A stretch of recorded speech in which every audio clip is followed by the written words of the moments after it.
ఆత్మబంధువులు YouTube channel అందరికీ నా నమస్కారాలండి. ఓం శ్రీ మాత్రే నమః. జై శ్రీమన్నారాయణ. లక్ష్మీనారాయణులకు శతకోటి వందనాలండి. శ్రావణ మంగళగౌరీదేవికి పాదాలు అభినందనలు తెలియచేసుకుని మా గురువు గారికి అస్మత్ గురుభ్యో నమః. మరొక పారాయణ విశేషం చెప్పాలని మళ్ళీ మేము ముందుకు వచ్చానండి. 3వ శ్రావణ మంగళవారం అండి. ఫస్ట్ నేను చేశాను, 2 ఏమో కొమ్మాదిలో చేశామండి.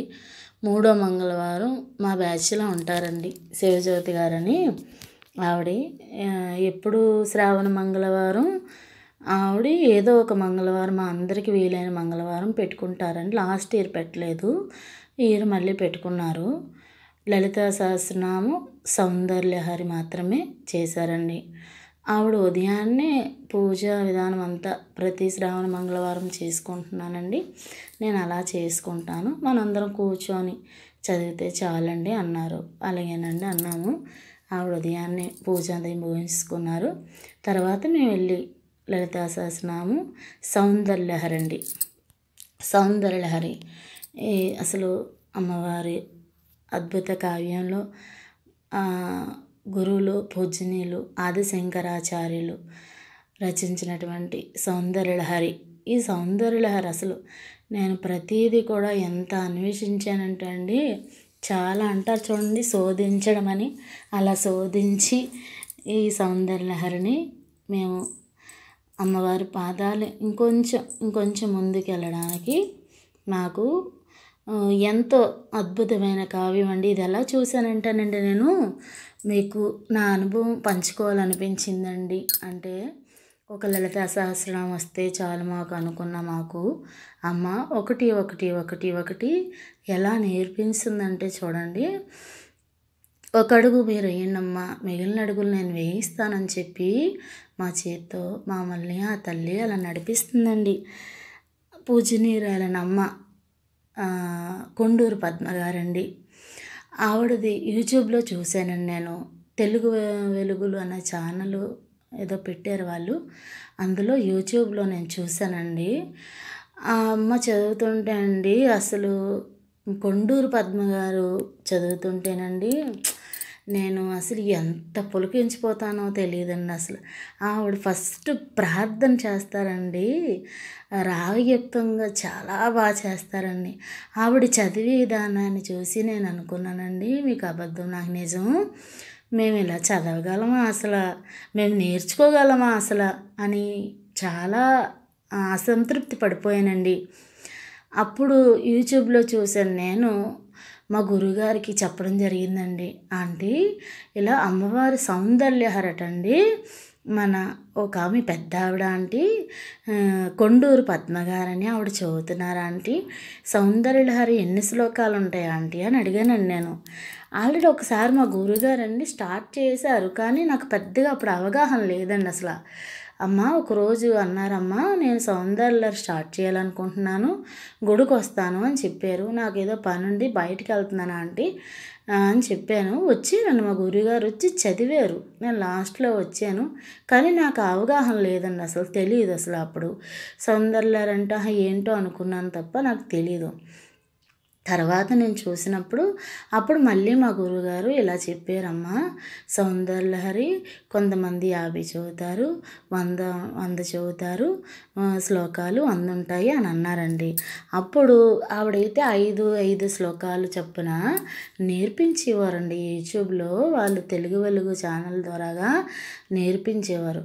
అప్పుడు నేను చెప్పాను మా గురువుగారికి, ఇలా అంటే మేము నేర్చుకోవచ్చు కదా అంటే, అయ్యో ఎందుకు నేర్చుకోకూడదమ్మా ఖచ్చితంగా అంటే, నేను ఏదైనా ఒకటి చేసినప్పుడు అండి మా గురువుగారికి చెప్పి ఆవిడ ఒప్పుకునే తర్వాతే నేను స్టార్ట్ చేసేదానండి. అలా చెప్పడం జరిగిందండి. చెప్పడం జరిగిన తర్వాత ఎలా తీయాలి ఎలా నేర్చుకోవాలి అసలు అని చెప్పి నేను మా పాప చిన్న పాపకండి, అమ్మ ఇలాగా కొండూరు పద్మగారని యూట్యూబ్లో వస్తున్నారా, ఆవిడ సౌందర్యలహరి నేర్చుకోవడానికి ముందు ప్రార్థన చాలా అవసరం అండి. చాలా అసలు ముఖ్యమైన ఘట్టం ఏంటంటే ప్రార్థన కదండి అని చెప్తే మా పాప అంది నేను తీస్తానని చెప్పి తీసి ఆ ప్రార్థన అంతా మా పాపే రాసిందండి. అసలు నిజంగా ఒక పేపర్ మీద రాసింది. రాశాక ఈ సౌందర్యలహరిని నేను ఆవిడది విని మా బ్యాచ్లో ఒక పాప ఉంది పద్మ అని అమ్మ, ఇలా సౌందర్యలహరి అనేసి నేను చూశాను, కొండూరు పద్మ గారు చదువుతున్నారంటే నాకు విశ్వేశ్వరనగర్లో ఒక ఆవిడ తెలుసండి, ఆవిడ ఈ బుక్స్ ఇస్తారంటే ముందు 10 బుక్స్ తెప్పించుకున్నామండి. తెప్పించుకొని ప్రార్థన రాసి ఈ ప్రార్థన ఫస్ట్ నేను నేర్చుకున్నానండి. నేర్చుకొని మా గురువుగారికి వినిపించానండి. నేను ఫోన్లోని వినిపించి ఈ సౌందర్యలహరి కూడా ఆవిడ కొండూరు పద్మ గారు చదివినటువంటి సౌందర్యని డౌన్లోడ్ చేసుకున్నానండి. చేసుకొని నేను చాలా సాధన చేశానండి.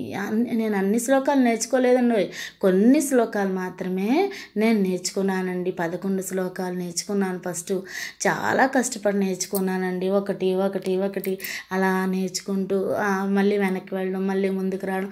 అలా ఈలోగా అండి చూడండి మన సంకల్పం ఎంత గొప్పదంటే, ఒక అడుగు నేను వేయించింది అమ్మ అన్నాను కదండి.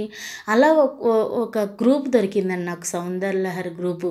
అందులో ఓన్లీ సౌందర్యలహరి రోజుకు 1 శ్లోకం 2 శ్లోకాలు అలా పంపించుకుంటూ వచ్చేవారండి.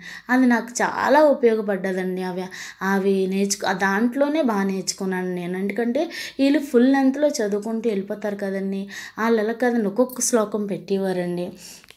పంతులు గారి వివరంతో రాగం ఉండదు కానీ నేర్చుకోవడానికి సులువుగా ఉంటుంది. కానీ రాగం నేను కొండూరు పద్మ గారు తీసుకున్నానండి.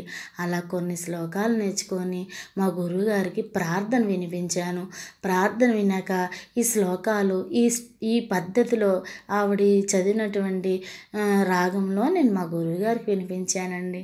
వినిపించిన తర్వాత అసలు ఎంత అద్భుతం అంటేనండి నిజంగా మా గురువుగారు చాలా ఆశ్చర్యపోయారండి. అసలు నిజంగా ఎక్కడ తీసావమ్మా ఈ ప్రార్థన, ఎలా వచ్చింది నీకంటే ఇలా అంటే అని చెప్పాను.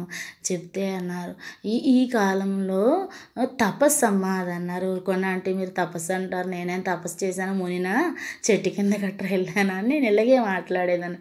అలా కాదమ్మా, నువ్వు నేర్చుకోవడానికి ముందు నీ మనసు వెళ్ళింది అమ్మవారికి, నీ మనసును సమర్పించావు, అందువల్ల నీకు నేర్చుకోవడానికి ఆ అమ్మ కూడా చాలా సహకారం చేసిందమ్మా నీకు అని చెప్పి మా గురుగారు చాలా ఆనందపడాక అప్పుడు ఒక మంచి రోజును చూసి మా గుడిలో స్టార్ట్ చేసామండి.